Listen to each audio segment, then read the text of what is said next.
Assalamualaikum warahmatullahi wabarakatuh. Selamat pagi anak-anak.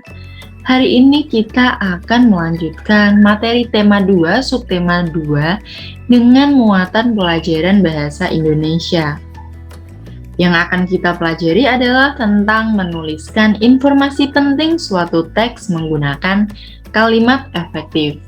Kalimat efektif sendiri adalah kalimat yang memiliki susunan sesuai kaidah bahasa Indonesia yang tercantum dalam Pedoman Umum Ejaan Bahasa Indonesia.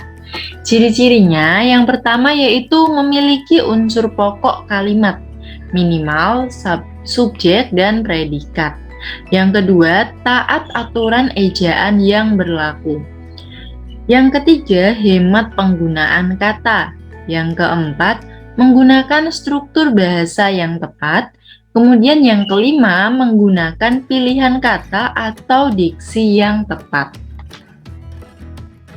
Jadi unsur kalimat efektif itu biasanya terdiri dari subjek, predikat, objek, keterangan, dan pelengkap.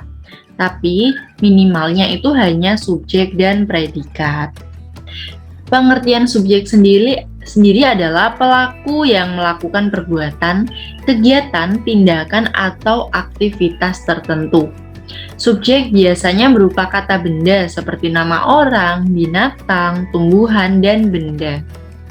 Kemudian predikat, yaitu tindakan atau kegiatan yang sedang dilakukan oleh subjek, bisa berjenis kata benda, kata kerja, kata bilangan, dan kata depan. Kemudian objek yaitu sesuatu yang dikenai tindakan oleh subjek.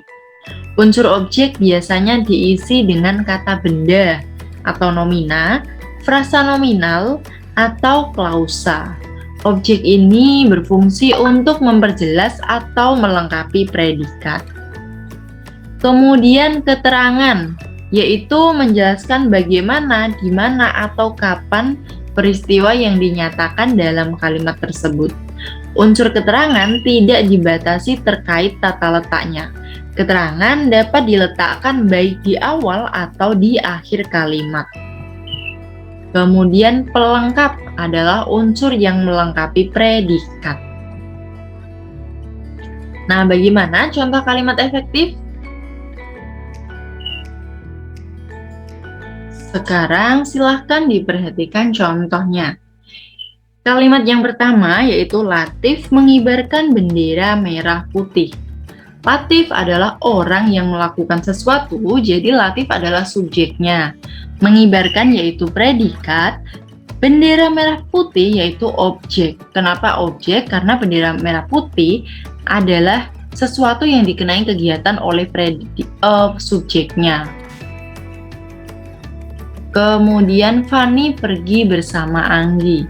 Subjeknya Fani, pergi itu predikat, bersama Anggi itu keterangan. Jadi bersama Anggi itu menerangkan dengan siapa Fani pergi.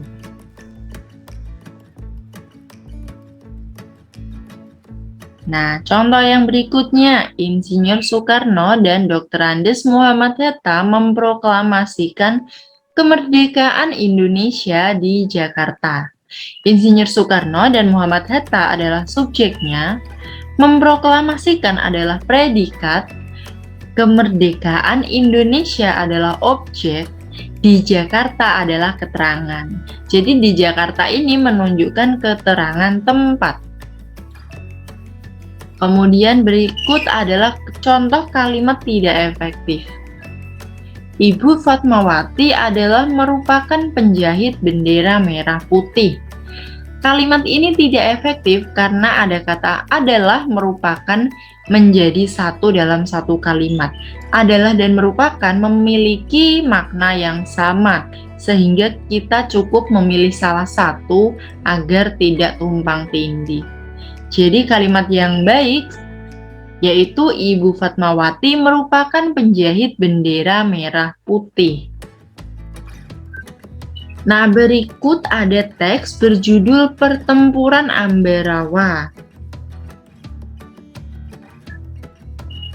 Tugas kalian yaitu menuliskan informasi penting dalam bentuk peta pikiran menggunakan kalimat tanya adik Simba.